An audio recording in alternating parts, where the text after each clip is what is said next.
bar council of ગુજરાતની ચૂંટણીનું આજે પરિણામ આજે બપોરે જાહેર થઈ શકે છે પરિણામ 1 થી 99 ઉમેદવારોને મળેલા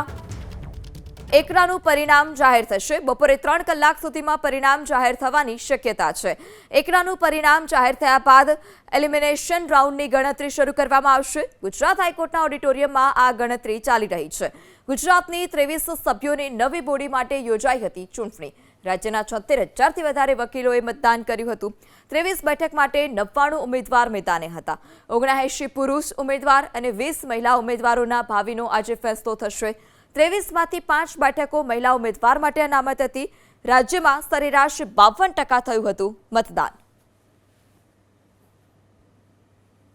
બાર કાઉન્સિલ ઓફ ગુજરાતમાં આજે બપોરે 3 વાગ્યા સુધીમાં એકડાનું પરિણામ જાહેર થઈ શકે તે પ્રકારની શક્યતાઓ જોવા મળી રહી છે મંગળવારથી મતગણતરી છે તે શરૂ કરવામાં આવી છે અને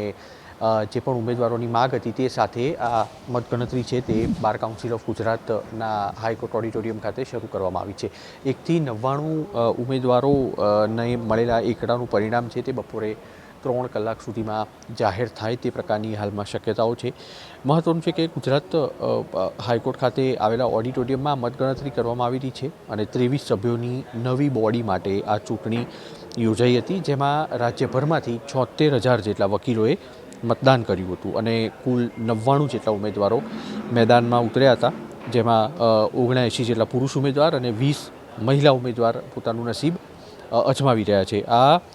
23માંથી 5 બેઠકો છે તે મહિલા ઉમેદવાર માટે અનામત રાખવામાં આવી હતી અને ઉપરાંત 2 મહિલા સભ્યોને કોઓપ્ટ કરીને કુલ 25 સભ્યોની કમિટીની રચના કરવામાં આવશે એકડાનું પરિણામ જાહેર થયા બાદ મળતી માહિતી અનુસાર એલિમિનેશન રાઉન્ડ છે તે યોજાશે અને આ અગાઉ પણ ગુજરાત હાઈકોર્ટના જે મુખ્ય ચૂંટણી અધિકારી છે તેમણે નિવેદન આપ્યું હતું કે લગભગ 10 દિવસ જેટલો સમય લાગી શકે છે સંપૂર્ણ મતગણતરીની પ્રક્રિયા પૂર્ણ થતાં જેના ભાગરૂપે થઈને આજે એકડાનું પરિણામ જાહેર કરવામાં આવશે અને તે બાદ આગળની ગણતરી છે આગળનો રાઉન્ડ છે તે શરૂ કરવામાં આવશે કેમેરામેન અજય પાંડે સાથે કુશાંક સોની એબીપી અસ્મિતા અમદાવાદ